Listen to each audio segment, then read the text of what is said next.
In this lecture, we'll look at the pancreas and spleen. So we'll start off by looking at the position of the pancreas and spleen and how they project onto the surface. We'll then look at the gross anatomy, look at the anterior and posterior views of the pancreas. We'll look at its structure.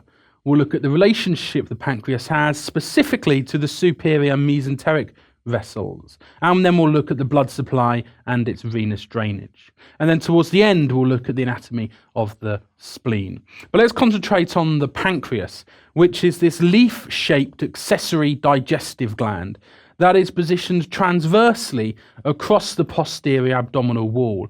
Its head, as we saw previously, sits in the concavity of the C-shaped duodenum. It is involved essentially in producing pancreatic juice, which is its exocrine function, and producing glucagon and insulin, which is its endocrine function.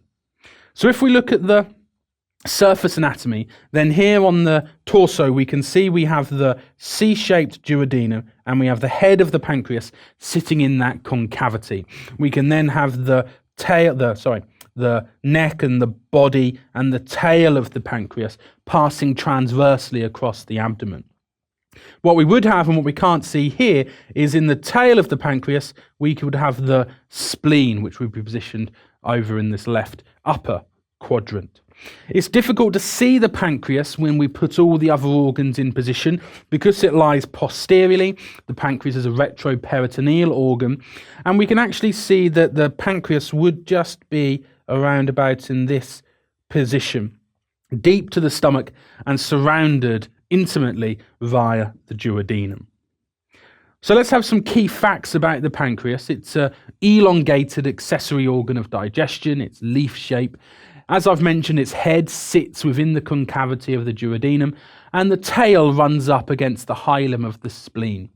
It's positioned on the posterior wall of the lesser sac or the mental bursa, and it's made up of 5 parts.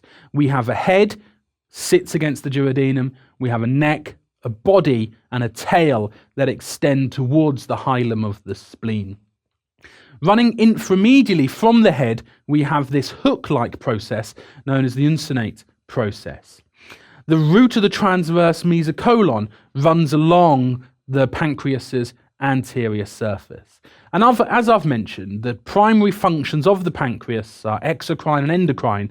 Exocrine, which is going to be secreted away from the body, so ultimately excreted out with the stools, is it produces pancreatic juice to aid digestion. And the endocrine function, which is the release of these hormones into the bloodstream like glycogen and insulin.